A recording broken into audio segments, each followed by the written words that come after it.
going on, everyone? Kelly Cavallero here, one half of 7 Area Media, and welcome to today's edition of the Honky Tonk Highway, episode number 73. That's right, guys, we're up in the 70s. Thank you, everyone, for joining me. If you haven't yet, like always, like, follow, share, subscribe, Instagram, Facebook, YouTube. That way you never miss out on anything we're going to do, anything we're going to post. Follow everything. You'll always get the notifications. Also, in case you forgot to tune in, today's Tuesday. Every Tuesday, 9 to 11 Eastern, 2 to 4 UK time. Honky Tonk Highway is online dancer radio. Pretty much what I do here in the afternoon, but I play a lot of music. So make sure to tune in for that. If you happen to miss the show, head over. They're already up on Mixcloud. The show from today is up there, so definitely check that out. Also, if you don't make it for this and you don't want to tune into some past episodes, you don't want to watch, you only want to hear, we're now a podcast. That's right. Honky Tonk Highway is up on iTunes and Spotify. That way you can stream all the shows and listen to all the guests.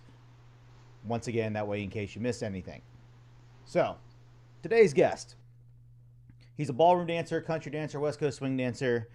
Wanted to bring him on because he has a lot of knowledge about stuff that's still been happening. There's been, believe it or not, dance events that have been going on, guys. And it kind of ties into yesterday's show, guys. If you watched it, Doug and Jackie are on.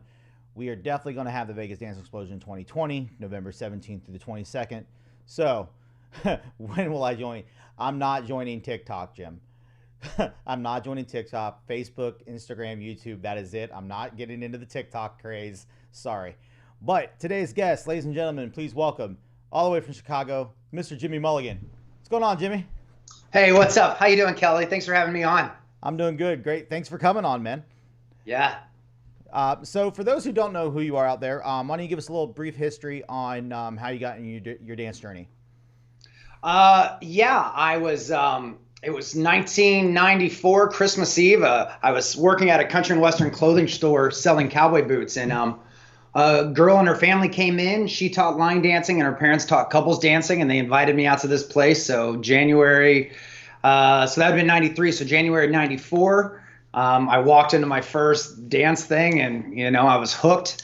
So I did country. I started in country, started as a line dancer, and then found the couple stuff. And I loved East Coast swing and two-step. And so I did a little in-house, small swing event, the Golden Boots swing competition. And we won the novice division. And one thing led to another. And then eventually I found a pro and did pro-am. And I was the amateur, so I did my first UCWDC Pro-Am in 1996, 95, 96, beginning of that year. Moved to Chicago shortly after that, found the Chicago Rebels West Coast Swing Club, and even dancing country West Coast was always one of my favorite dances. And I was like, wow, there's an organization that only does West Coast Swing. I'm in. And I was here for a long time, and I was in Chicago. I was in that group for a long time. And I knew that dancing needed to be a bigger part of my life. I had a regular job, but I knew that, I spend all of my vacation and all of my money going to dance events, and so I needed dancing to become a bigger part. So I quit my job in 2001, moved to Atlanta, and started working for a small ballroom studio there. Did my first certifications, and wouldn't you know it, I also became a better West Coast swing dancer along the way too. 2004, I moved back. In 2005-ish, 2006, I met some people with Arthur Murray here in Chicago. Had some conversations. I went to work for them, and I kind of worked my way up through the ranks and competed American Smooth. So for those that don't know, American style waltz, tango, foxtrot, Viennese waltz. And then I retired from American Smooth competition in 2017, and that's when I signed my contract with Arthur Murray International. So now officially I'm a traveling consultant for AMI, and so we've got about 275 studios in 25 countries, and in non-COVID times I travel to the different studios and coach and train in both ballroom and West Coast and country and hustle and things like that. And about a little over a year and a half ago, for fun, I thought I'd be a cool thing to go back to my roots. And a friend of mine who's an amazing instructor, an amazing dancer, one of the Chicagoland Arthur Murray studios, we put together a country partnership. She's Russian, so she's like, sure. Had no idea what she was getting into, but she trusted me. So So yeah, we had a great go of it last year, and this year at Worlds we won Division One Open Classic, so Open Classic Division One. So it was really really cool just to kind of go back to where it all began, like full circle. That's it in a nutshell. And if my partner's out there watching, Alina, she's amazing. So I'll just say hi real quick to her. Awesome. Yeah. What a way to welcome yourself into Masters. There's a pandemic. You can't. Yeah, yeah. I can't even we're so ready. It's just haven't been able to do it yet. We will though. It's going to happen, and we're going to make our Masters debut, and it's going to happen. So Awesome. And so how I got to get Jimmy on the show is he was commenting during Victor's show a couple weeks ago when we were talking about events happening, and him and Rob Glover were talking about how there's ballroom events that have been happening this entire time. Ballroom world never really slowed down, never really changed. They really just kept going business as usual, which I wish everyone else figured out how to do that. I would say that's a misconception. That's not it at all. We shut down our studios 100%.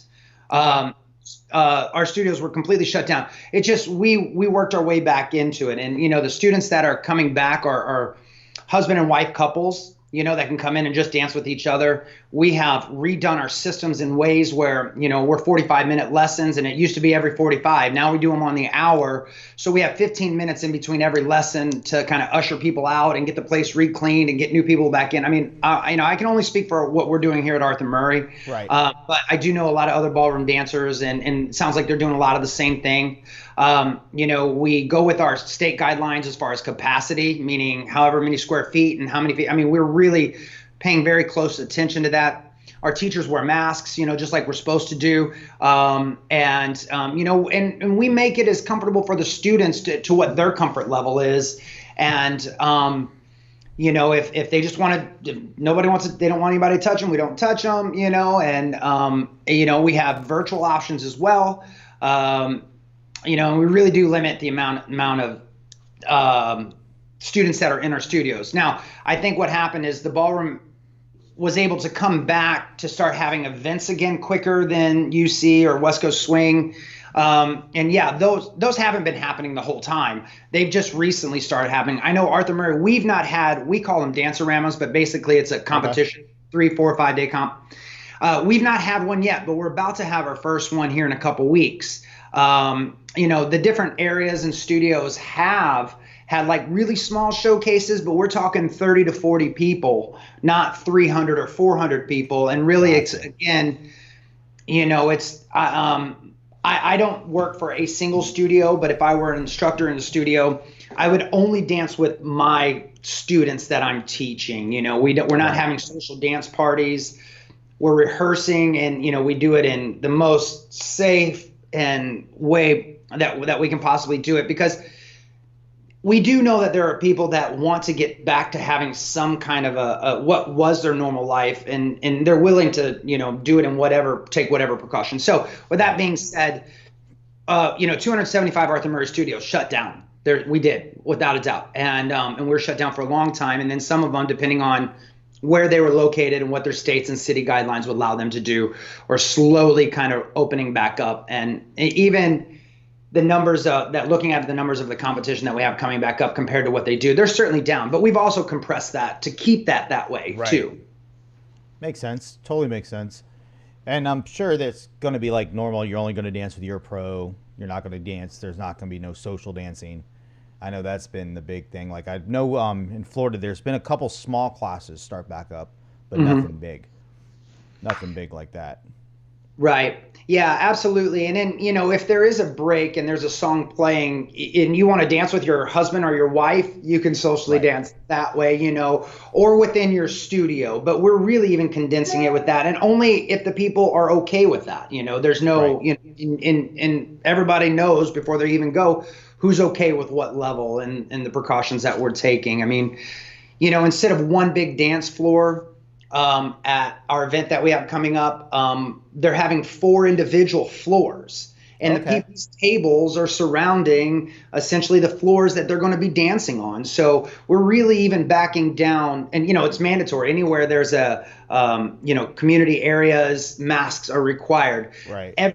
section has their own like food buffet or whatever version. So again, just trying to keep that level of cross contamination down. I mean, I say they thought of everything. We thought of a lot. We're trying to continue to do it even the last few weeks in preparation for that. So Well, that's awesome. Now, about how many people do you think the one coming up is going to have in attendance? That's a really good question.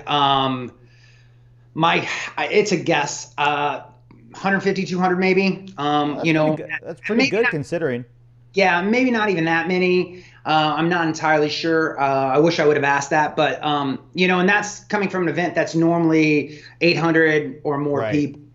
And so you're probably looking, every studio is going to have their own table or two. Of course. So we're keeping them very spaced. The studios and not only do you have assigned tables, you also have assigned seats at your tables, and please just sit here when, that sort of thing. And, but that's a guess. And it might not even be that many. How much is the international travel, the lack thereof allowing international travel, been slowing down the effect of trying to get the events to come back around? Oh, I know at least in the line dance world, that's been a lot of the instructors fly from overseas. So not having it. Well, that's a really good question. And, it's ultimately it's going to be a ton. So we have everything is in the United States, even Canada or Mexico where we have studios.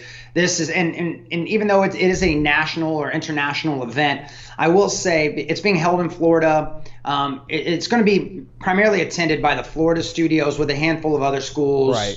That are either in the Southeast or, along the East Coast that are willing to travel to do it. But as far as international, there's none. But again, we're trying to compress the numbers and still do something because, we've had students, that want to get back to having goals and working on their dancing and things like that. And, that's what the events are there for, is to give them this is a goal. We're going to make our walls better by, this event. So just to have something that the students can work toward. We do have some international students that are competing in it, but they're doing it virtually.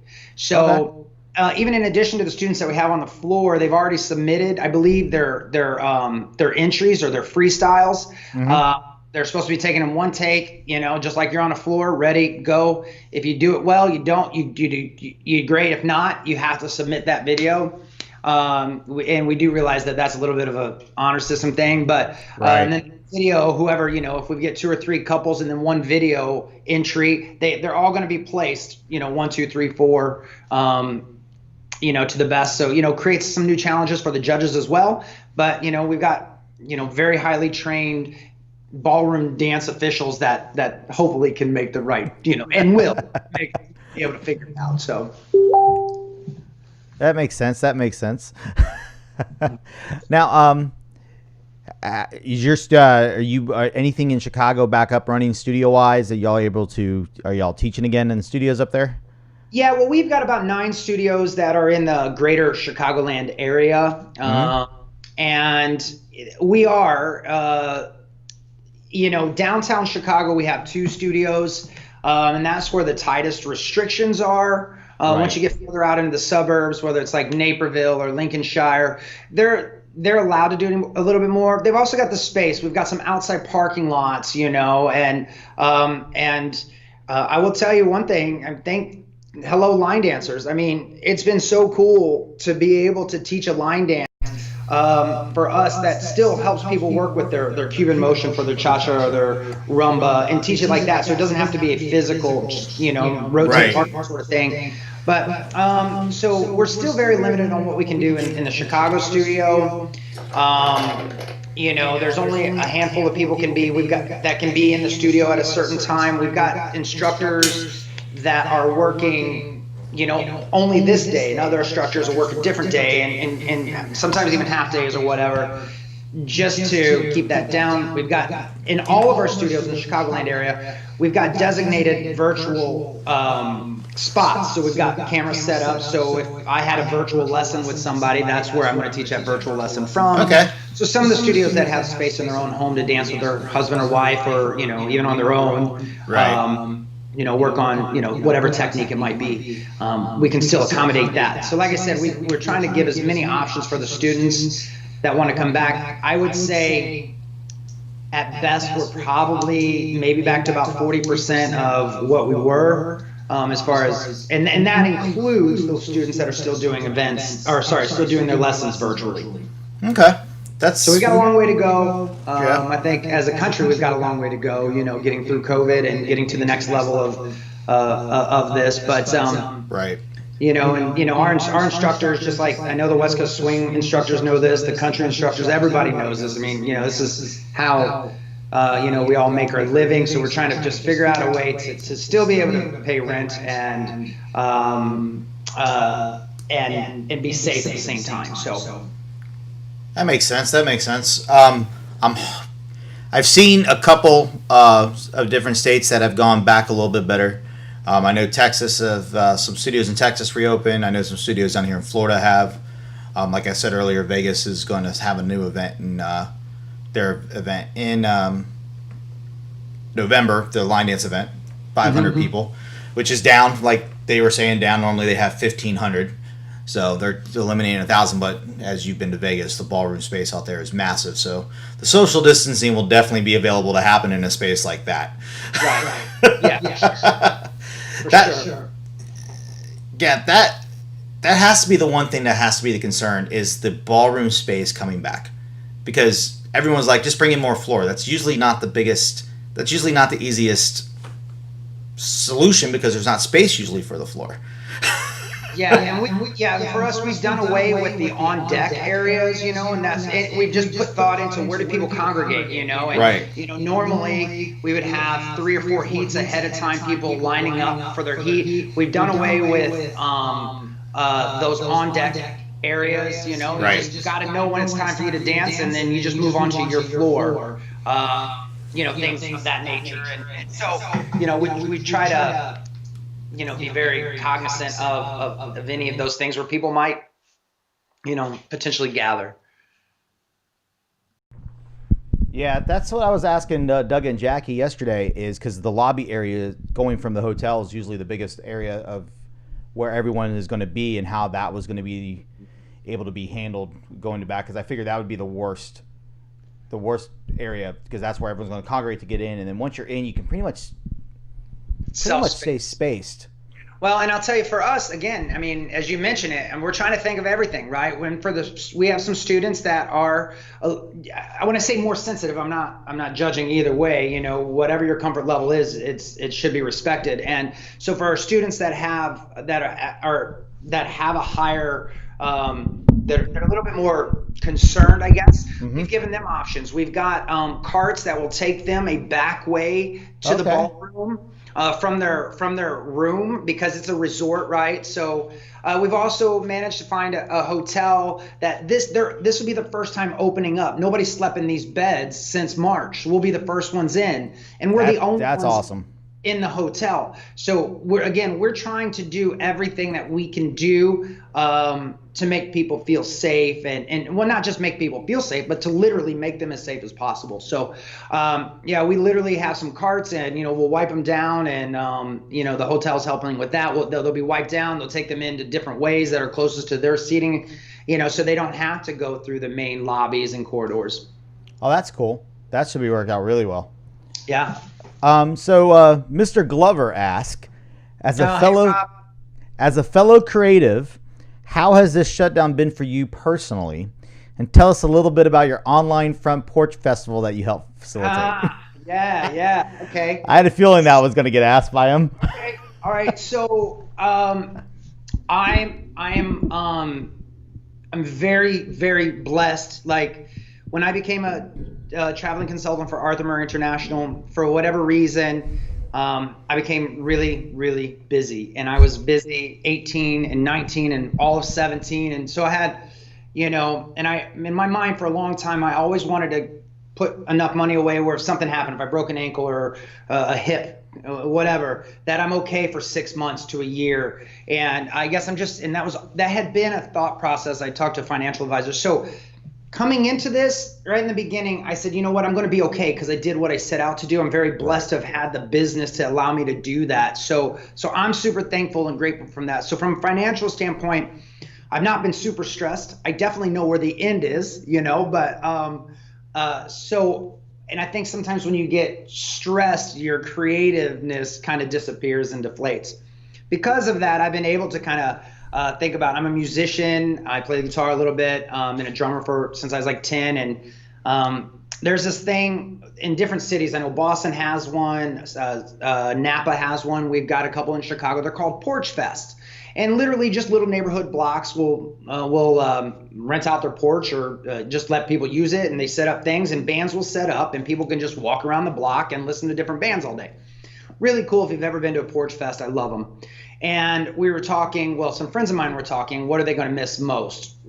And somebody said Porch Fest. And then somebody else said, well, could we do a virtual Porch Fest? And they're like, who should get involved is Jimmy. And so they called me and asked me if I could help put it together. So I found a great partner in my friend Amy Novotny, who's a franchisee and a musician. She's a franchisee here in Chicago.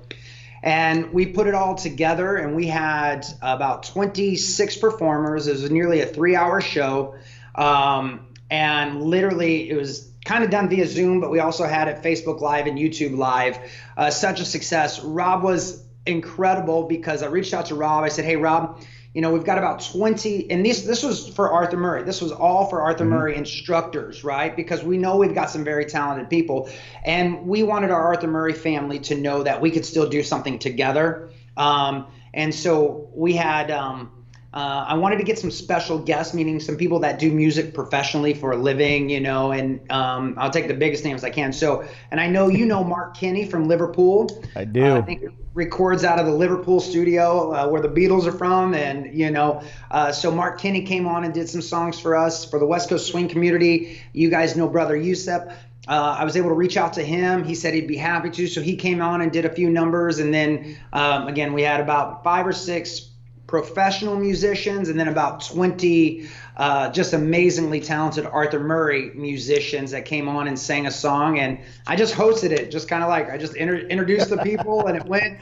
And if you're interested in seeing any of it, you can type in on YouTube. It's still up. Just type in Arthur Murray Porch Fest and it'll pop up. So you'll see me in one of my hats just hosting. Awesome. Yeah, it was pretty amazing. And Rob was there the whole time. I brought Rob in on it because I said, hey, Rob, how about I introduce you and you introduce Mark? It was great. It was terrific. Yeah, guys, if you've never heard Mark Kinney, who he was talking about, go look him up on YouTube. He's phenomenal.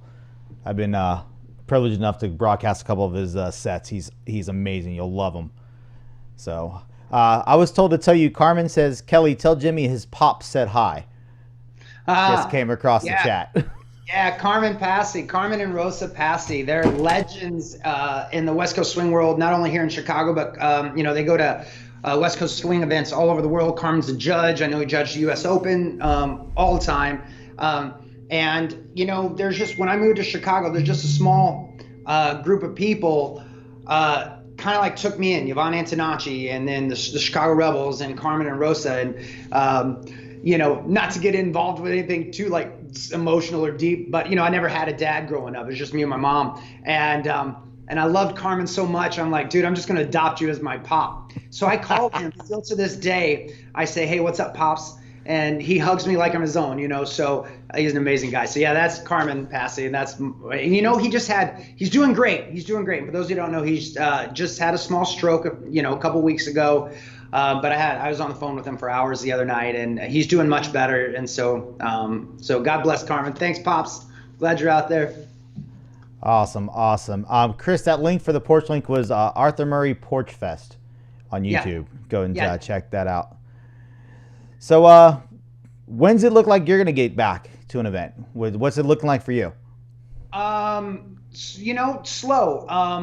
We knew that our numbers were going to be down. And again, like I said, I'm fortunate enough to have had a lot of business to kind of help sustain me. And I've been able to do some online coaching, some students that I've had great relationships all over the country. So, I've been able to kind of subsidize a little bit, do a little bit of virtual coaching here and there. I think we've all done some version of taking what was my dining room is now my dance studio. Right. So, my internet, my Wi-Fi back there is horrible. I've tried everything, so forget it. I've got a 65-foot cable, so I just hardwire everything now. So we do what we got to do, right? There you go.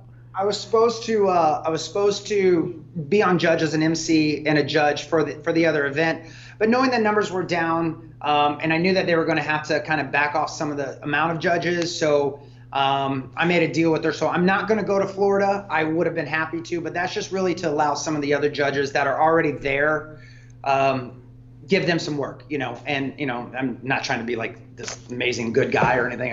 I'm like, it's okay if I don't go, because I knew they were looking for some people to say, you don't have to come if you don't want to. So I know I'm not going to do that one.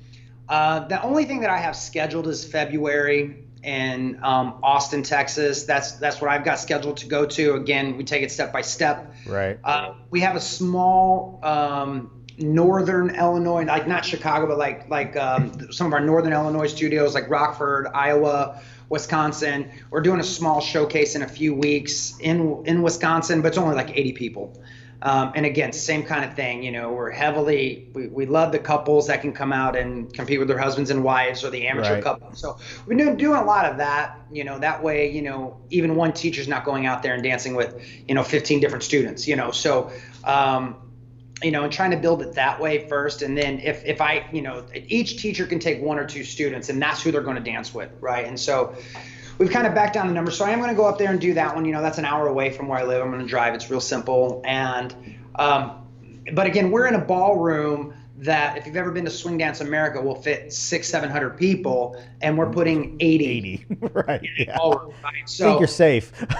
and the same kind of thing, everybody's already put in every meal that they've wanted. They've sent it in, so they'll be served individually. And and again, like I said, we're just trying to cover as many bases as we possibly can. There's always going to be something unforeseen that when we look at it later, we're going to we could have done this better.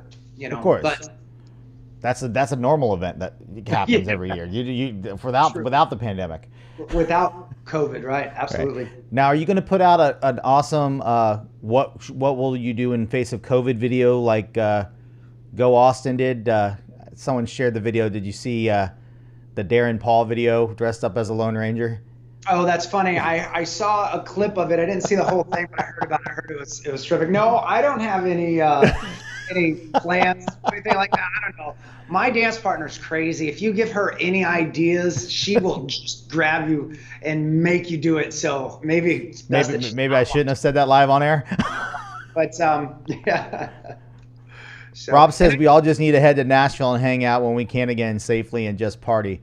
Well, Rob knows that my birthday was June 8th, and that was always the plan. And, nice. It wasn't a super big. It was a 45th birthday, right? And that was the plan, was to go beginning of June for my birthday to Nashville. And we didn't get to do that. So we've got Cinco de Mayo to make up. We've got St. Patrick's Day to make up, my birthday to make up. So pick a costume, show up in Nashville the second that we can, and rob them in. Yeah, I was supposed to be in Nashville this week for a huge line dance event. Yeah. I was supposed to be there the weekend after, because I had the swing event usually on Labor Day in River City, and then we go to a big line dance event in Nashville. I'm supposed to be in Nashville for 6 days, and I'm like, I'm in Florida still. Yeah. I should be in Nashville. Yeah. Maddie B wants to know, what did you like, and what is one thing you would like to see follow a different direction in the UCWDC? And this is Manny Villarreal? No, Maddie B. Oh, Maddie. What do I like in country, and what would I like to see go in a different direction? Yeah. Oh, my goodness. I can tell you a lot that I like. There's so much that I like. And as far as, and I'll give you some examples in just a second. As far as what, I've been going to the country events this last year and a half. I say this sounds weird. I have an amazing job, right? And for a lot of the instructors that go to country events, that's part of their job, right? So I've been going with zero pressure. I've been going with zero mentality to work. I've just been going to rekindle relationships with people that I haven't seen and, got to really spend any time with in so long. So I don't really go in with a very, here, let me make some notes on what you can do better mentality, because I just go to enjoy it. So I'm so stress-free at UCWDC events because it's not work for me. It's just super fun for me. There you go. So I mean, I guess I could go back and think it through and just be hypercritical on something. I think with anything, how do you move forward? Well, you have to be able, even the things that work at the highest level, you have to be able to think, how can I change that and make that better? So I don't know. I'd have to think about that. As far as what I love, man, I love the camaraderie. Somebody said this, sometimes ballroom gets the, like, I don't know, whatever opinion that we can be a little stuffy or whatever, right? And the truth is we're not. It just takes longer to make the friendships. Like, I could go to 5 or 10 ballroom events, and then eventually I'm going to create the relationships and meet the people and all of that. But I feel like you can get that done in one event at a UCWDC event. Right? You go to one event, all of a sudden everybody's your family. And it's not that anybody's more open or closed. It's not like that. I mean, with some of the most amazing and beautiful people, and I'm not even talking dancers, it just, in my life, come from the ballroom. And they love the things that we do. They love music. They love golf. They like to go to movies. They like, they're just normal people. Just sometimes they're a little bit more shy, I think. And so sometimes the ballroom communities get that, they're stuck up or they're stuffy kind of thing, where it might have to take 4 or 5 events to get to meet the right people that you want to socialize with, where you can do that in one event at UC. It just happens faster, I think. And I love that. So I just love how warm and welcoming, and take a partner like Alina, she's Russian. She's never been to a UCWDC event in her life. And she walks in, the very first one, Chicagoland last year. She was accepted as family, like stat, And so that's what I love about the country community. And, you can have that in the ballroom too. You just might have to go to a second event. That's all. Yeah, or just 47 of them later. But yeah, that's definitely very, very family, very, very friendly at UC events. That's for sure. But that's kind of country music in general, and that's kind of like and I'm not saying you have to live a country lifestyle. I live in Chicago, I'm whatever. But like, you have to live, on a farm, or I don't mean that at all. But like, there's something very welcoming and about country music, and when you're dancing to it, and and if you dance to country music long enough, you start listening to some of the words. Who knows? I don't know, but. Right. So that's the environment. Any big plans, projects you got coming up that you can now do now that you don't have to travel as much currently? Well, because I was bored, right? Like a lot of people, and I have a small golf course. It's a neighborhood golf course, 18 holes. It's about a mile away from my house, so I'm basically there every day, right? And just playing. And they put a help wanted sign up. So I literally took it off the door when I walked in. I said, hey, I'm here every day anyway. Won't you hire me? So this summer I picked up a part-time job at a golf course. Has nothing to do with the money that I make at a golf course, because it's kind of like a minimum wage job. But I love it because now I golf for free, right? So it saves me money on the other end. There you go. I golfed a lot this summer. And the Chicago, people don't know this, but not the city of Chicago, because there's like little or no golf. There's like a couple courses. But in the suburbs, in the far suburbs, we have some of the most amazing golf courses in the country. You're just used to, coastal golf and, Torrey Pines or these other amazing courses. We've got some incredible courses here in Chicago and just across the border into Wisconsin and just the other way into Indiana and Michigan. So I've got to play a lot of just incredible courses. I've got another one next week that I'm going to go do. I played in my first tournament a couple weeks ago. I'm close to getting my handicap into those single digits, but that's a tough one. But so if nothing else, I've got my summer hobby, my hobby, golf, and then of course, as soon as fall hits, I'll be back to my music and stuff like that, I would imagine. Rob says he's bringing the clubs and or he calls them bats, and booking a flight. He needs a round. Oh, come on, Rob. Come on, anytime, mate. So. Oh, that'd be a dangerous round. Round. And it's so funny. People ask me, like golfers ask me this when they find out I'm a dancer, ballroom dancer. There are a lot of ballroom dancers or dancers that golf. Yeah. Why? Yeah. Because we're used to doing the same repetitive one thing a million times. We're used to that, and we're happy to do it, right? So yep. Yeah, and I know I've got there's a West Coast swing dancer. His name's Tim Morrow. He's here in Chicago. man, one of the greatest golfers I've ever got to play around with. Is so impressive. We've got some great golfers in West Coast Swing, in the country community. Gary McIntyre's putting his game together quite well. Yeah, we've got some great golfers in the dance community. A buddy of mine in the ballroom community just became a scratch golfer this summer because he had the time to put in it. So Nice. and Rob, he's up by you, Rob, if you're listening. He's up in Boston or Cambridge. So I got a match for you. There you go. Maddie wants to know, will you and Elena, if I'm pronouncing that right, compete if Worlds is a go? I think so. We talked about it the other day. You know, we do our rehearsals in times where nobody else is in the studio. We either go in really early before the studio opens, or I go in late. They'll wrap up their last lessons either 9 or 10 o'clock. So I'm in there like 9:15, 9:30, or 10:15, 10:30, whatever it is. So we do our rehearsals, in times. But, we've been able to kind of rehearse, incrementally throughout throughout COVID. She was one of the only people I was in contact with. I was seeing her more than I would see my daughter, right? And so, because my daughter lives with her mom, but I mean, we were still, it's fine. It's not like it's a bad thing. We were great. But like to be able to practice with Alina, right. We were both very honest with like who we've been in contact with and stuff like that, and so we took our proper precautions and we were able to still rehearse. So if Worlds happens, and I guess we should know this weekend, I think they've got a meeting here in Chicago and they're going to, I think it's coming up this weekend. I think right now, if I had to say yes or no, the answer is yes. I think we will. But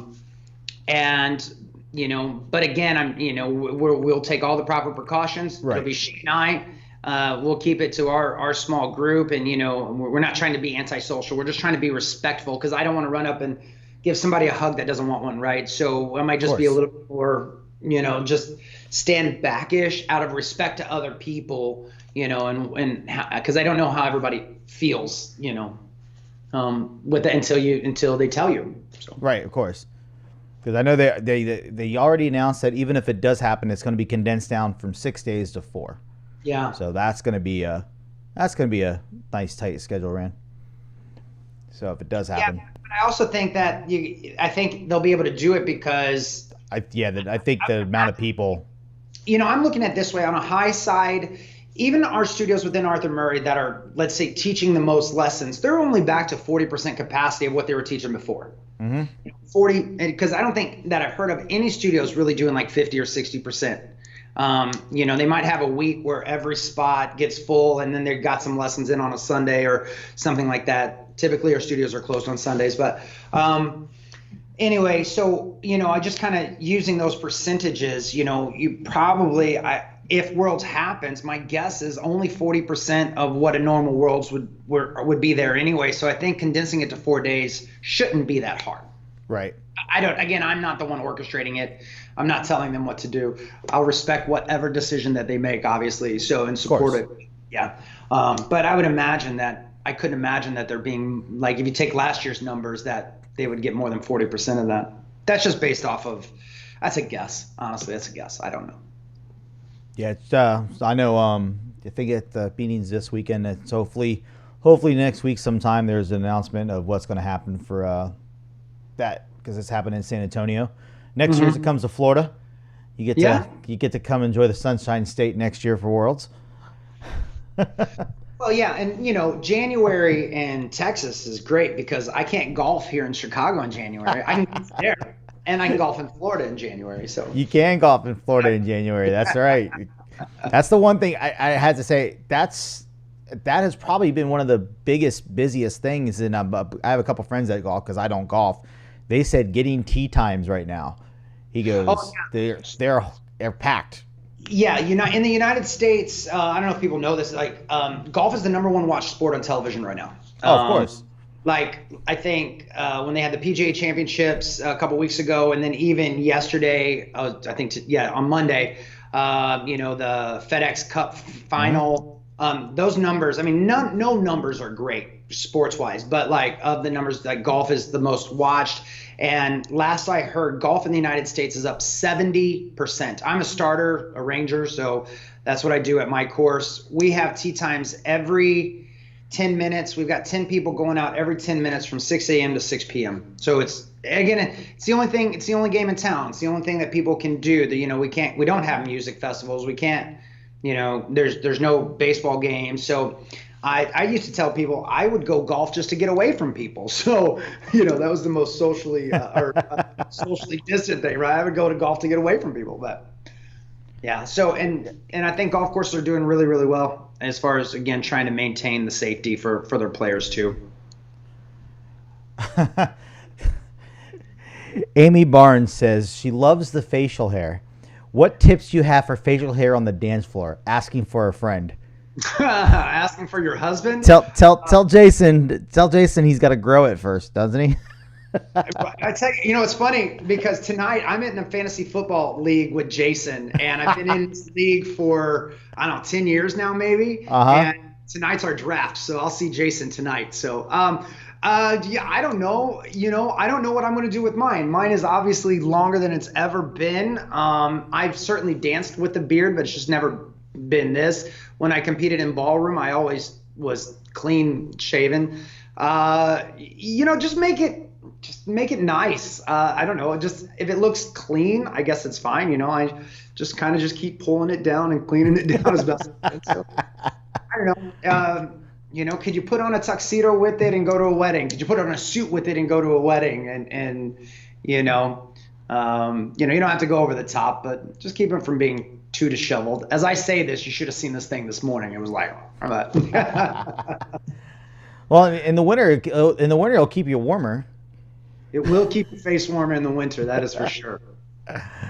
So I love Amy. They just had their anniversary, I think, yesterday. Jason and Amy. They did post about that. Amy, well, at least let me rephrase that. Amy posted about that. Yes, that was her way of reminding Jason. Jason. I love her so much. She's originally from Indianapolis, and he's from Minnesota. So when the Marble Country Nights events, country competitions, I would compete against Jason. Oh my God, that was 2000. That was like 1996, I think, 1997. He was from Minnesota. He was also part of their West Coast swing community. So I've known Jason for so long, and then Amy from being in Indianapolis. It was kind of like right in the middle of them. Greatest last name ever, right? Crown and Shield. It's Barnes now. She said today's their anniversary, 13 years. Happy anniversary. Happy anniversary, guys. And Jason's doing a draft. We got ours tonight. Well, he's probably got another one. So cutting it a little close there. The first game's in 2 days. Well, yeah, I know, right? You're right. But again, we weren't sure that we were going to have a football season, and we have to pay into this one. Okay. So I don't send any money until we know that we're having a thing. And he really purposely pushed the draft out as late as we could. Made sense. Totally. Considering college football still can't make up its mind. Half of them want to play, half of them don't. And this was the year, as a University of Michigan fan, we were going to beat Ohio State. We let off the hook. Yeah, y'all keep telling yourselves that because it hasn't happened in a while, has it? No, it hasn't happened in a minute. I thought for sure it would happen when they brought Harbaugh in. Thought for sure. He's 0-5, I think. I think he's 0-5 against Ohio State. I'm over the Harbaugh experience. Yeah, he can win against every team but them. Yeah, I'm telling you. I'm a Hurricane fan. We haven't had a good season in a long time, so I feel your pain. I thought you guys were going to turn it around. Was it 2 years ago? I'm like, all right, this is a good team to beat. I did, and then we lost the last 4. So if you had to, how am I going to put this? If you had to come up with a couple different things that you would put in place to bring events back, because obviously and I think this is the line dance curse. Not really curse, but like I was talking to Doug and Jack yesterday.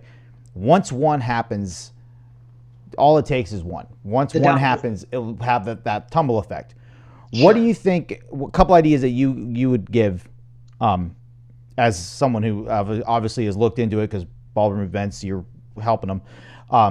Things to do that could get events to start going back up again. Well, here's the hardest part. This is, I think, the hardest part. Why do we dance to begin with? We dance because of what learning to dance gives us, right? It gives us a community that we don't have because maybe we're shy or we're introverted. Right. Maybe somebody's gone through a rough divorce and they're looking to meet somebody. We dance because of what knowing how to dance provides us. One of the biggest things is that socialization, and that's what I think ultimately we're all longing for. And when we go, the reason that ballroom events can happen before, let's say, West Coast Swing event is because West Coast Swing is 95% driven around the social dancing. Right. You see the 5 a.m. squads, the 6 a.m. squads, the people that were up dancing all night long. And that's what it is. And the more that the competitions cut into their social dancing, the madder the people get, right? And so so that is the West Coast Swing's Achilles heel, I think, right now, unfortunately, is that their event is based around social dancing. You have to have it. I don't know what the answer to that is. I think patience and time. I think it's probably, I'm not a doctor. I don't know. But I think it's a combination of having a vaccine and having some kind of herd immunity, or, I don't know, but I think patience is what's going to bring back the social. And by the way, West Coast Swing community is not alone in that. Argentine Tango is dealing with the same. Sure. Salsa, any of the social-based dances, right? Right. Or hustle, they're all experiencing that. The reason that ballroom and country, I think, can come back is because, again, it's mainly competition. Mainly competitions. 95% of the day, or 90, is competing. We've got. Agreed. When you do international standard, international Latin, American smooth, and American rhythm, that's 19 dances, right? And then we've not even talked about the country dances that different ballroom comps do. We've not talked about West Coast Swing and hustle that they do, and salsas and Argentine tango. So all of those. So you've got 30 dances that you can do, and usually at a basic competition, you can do at least your age group and an age group down.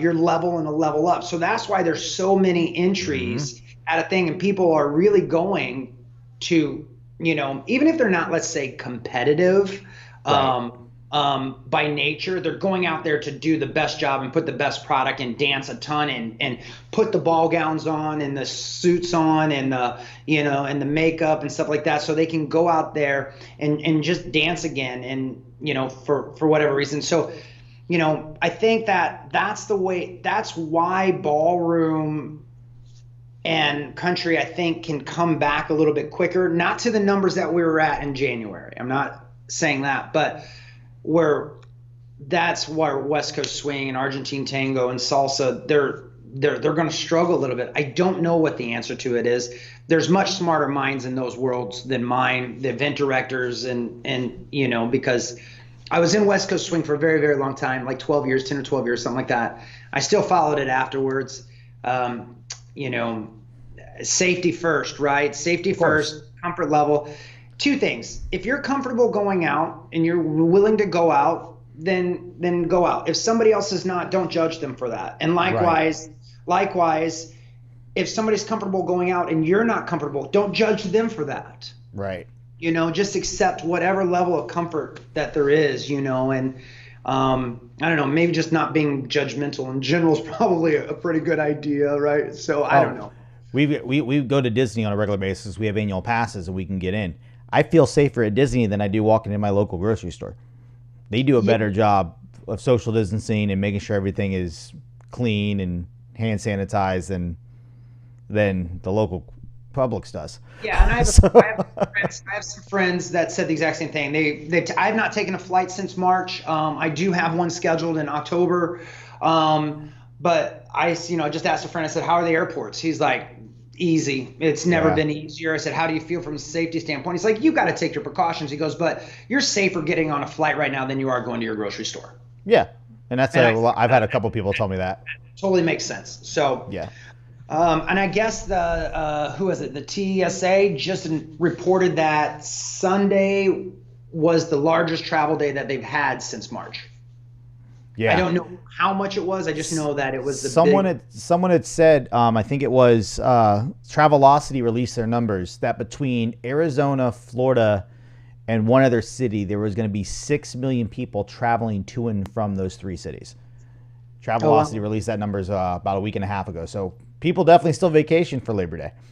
Yeah, and Chicago, and I know a lot of states are this way. We still have a 14-day self-quarantine if we go to any states for more than 24 hours that are deemed, hot spots. Right. And I mean, I wanted to go and spend a week with Gary because I had the time just to golf in Austin, and the biggest reason is that 2-week quarantine. When I come back, I still want to be able to work my job and right. and do some other things, and so I don't know. You kind of got to do what do what you feel, have respect for others, put your mask on. It's not a big deal, I think. Right. I don't love the mask. I hate the mask, to be honest with you, but when I leave my house, I have to put it on, so I put it on. Right. All right, so I want to end the interview asking you the question that I ask almost every one of my guests. All right, so, and we're gonna adapt it too because you're more ballroom and country, so I'm gonna let you do it that way. So, okay. I've done this to almost pretty much every guest, I think, except for 1 or 2 since episode 1. If money was no object, where would you hold a dance event?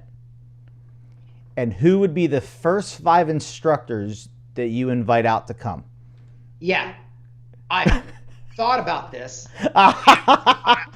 Ish, right? I mean, we all dream. Of course. Okay.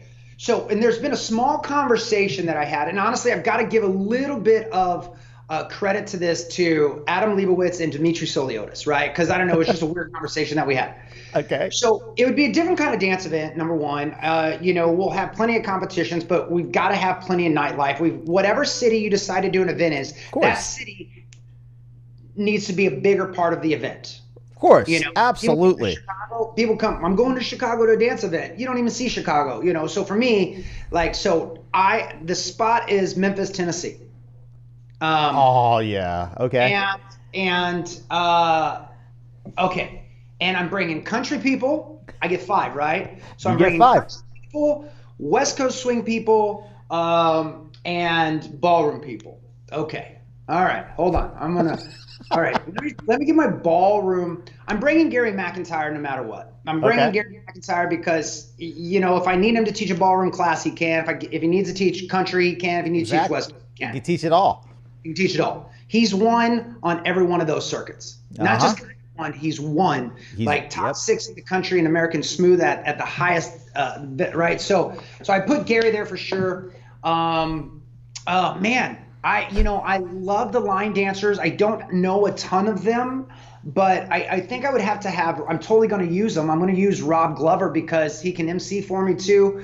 And he's got ties in that line dance because I want to make sure that they've got a voice and that they can come and be a part of this too. Right. I think one mandatory thing is whatever style you're in, you got to take a class that weekend in a different style. That should be like goals, right? I like that. Yes.